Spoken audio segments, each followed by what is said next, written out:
প্রিয় নবী মুহাম্মদুর রাসূলুল্লাহ সাল্লাল্লাহু আলাইহি ওয়াসাল্লাম অসংখ্য গুণের অধিকারী ছিলেন। হযরতে সাহাবায়ে কেরাম রাদিয়াল্লাহু তাআলা আনহুম হুজুর সাল্লাল্লাহু আলাইহি ওয়াসাল্লামের সোহবতে থেকে অনেক গুণই অর্জন করেছিলেন। এসব মহৎ গুণাবলী থেকে আমাদের উলামায়ে কেরাম বাছাই করে 6টি গুণ নির্বাচন করেছেন, যেই গুণগুলো অর্জন করতে পারলে আমরা দিনের উপর চলা আমাদের জন্য অতি সহজ হবে।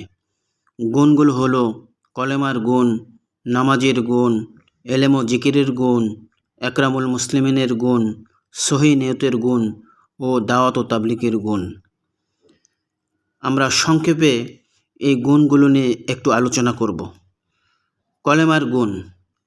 কলেমা লা ইলাহা ইল্লাল্লাহু মুহাম্মাদুর রাসূলুল্লাহর অর্থ আমরা সবাই জানি।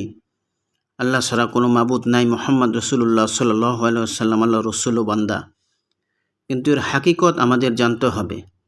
এর হাকিকত হলো আমরা দুই চোখে যা কিছু দেখি আর না দেখি, আল্লাহ ছাড়া সব কিছু মাখলুক কিছুই করতে পারে না আল্লাহর হুকুম ছাড়া, আর আল্লাহ পাক সব কিছুই করতে পারেন মাখলুকের ছাড়া।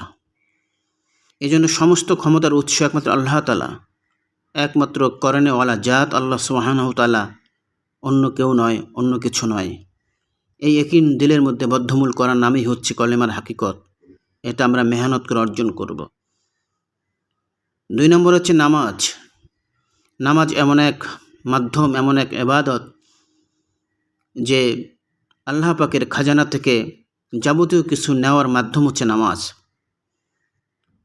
আল্লাহ রসুল সাল্লাল্লাহু আলাইহি ওয়াসাল্লাম বলেছেন, যে ব্যক্তি সময়ের প্রতি লক্ষ্য রেখে গুরুত্বের সাথে 5 ওয়াক্ত নামাজ আদায় করবে, আল্লাহ পাক তাকে 5টি পুরস্কার দান করবেন।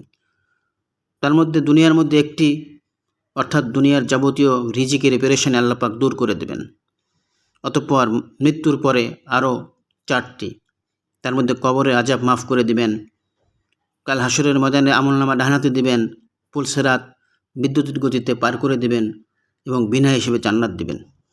এই জন্য আমরা সঠিক সময়ে গুরুত্বের সাথে নামাজগুলো আদায় করব এবং নামাজের দাওয়াত অন্য মানুষকে দেব। এলেম ও জিকিরের গুণ। এলেম এমন এক জিনিস যা মানুষকে আলোকিত করে।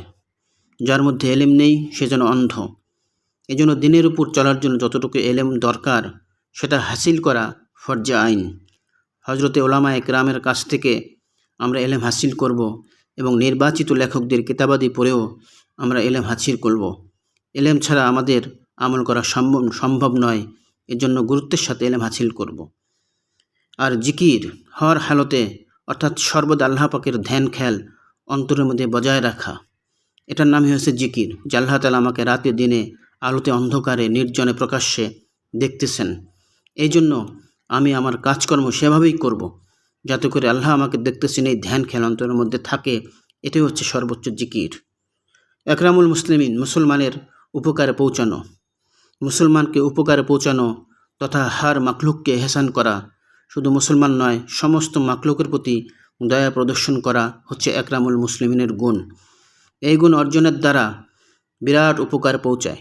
আল্লাহ রসুল সাল্লাল্লাহু আলাইহি ওয়াসাল্লাম বলেন, যে ব্যক্তি আমাদের উলামায়ে কেরামকে তাজিম করে না, বড়দের শ্রদ্ধা করে না, ছোটদের স্নেহ করে না, সে আমার উম্মত নয়।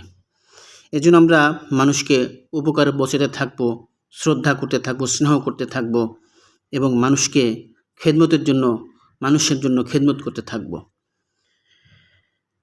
সহি নিয়তের গুণ। আমরা যা কিছু নেক আমল করবো আল্লাহ সুবহানাহু ওয়া তাআলার সন্তুষ্টির জন্য করব। আল্লাহ পাকের সন্তুষ্টির জন্য সামান্য নেক আমল করলে সেটা উহুদ পাহাড় পরিমাণ নেকি দেওয়া যায়। আর যে আল্লাহ পাকের সন্তুষ্টির জন্য নেক আমল করবে না, তো উহুদ পাহাড় পরিমাণ নেক আমল করলেও তার প্রতিদান যারা পরিমাণও হবে না। এই জন্য আল্লাহ পাকের সন্তুষ্টি আছে কিনা সেটা যাচাই করব। নেক আমলের শুরুতে, মাঝে এবং শেষে আমরা চিন্তা করব যে আমাদের আমলটা আল্লাহ পাকের জন্য হচ্ছে কিনা। দাওয়াত ও তাবলীগের গুণ। আমরা যে সমস্ত 5টি গুণ উপরে আলোচনা করলাম, সে সমস্ত গুণের উপর আমরা নিজেরা যেমন আমল করব, এই আমলগুলো অন্যকে দাওয়াত দেব, এটাই দাওয়াত ও তাবলীগের গুণ। মানুষকে আল্লাহর কথা বলবো, আখিরাতের কথা বলবো, রিসালাতের কথা বলবো, একরামুল মুসলিমিনের কথা বলবো, জিকিরের কথা বলবো, কলেমার কথা বলবো, নামাজের কথা বলবো। এটা আমাদের জিম্মাদারি। কেননা আল্লাহ পাক বলছেন, তোমাদেরকে সৃষ্টি করা হয়েছে এই জন্যই যে তোমরা এই শ্রেষ্ঠ জাতি, তোমরা মানুষকে সৎ কাজে আদেশ করবে এবং অসৎ কাজে নিষেধ করবে। সুতরাং এটা আমাদের দায়িত্বের মধ্যে পড়ে। আল্লাহ পাক আমাদেরকে উপরোক্ত 6টি গুণ অর্জনের তৌফিক দান করেন এবং এই গুণগুলোর উপর আমল করার তৌফিক দান করেন। ওয়া আখির দাওয়ানা আনিল হামদুলিল্লাহি রাব্বিল আলামিন। আমিন।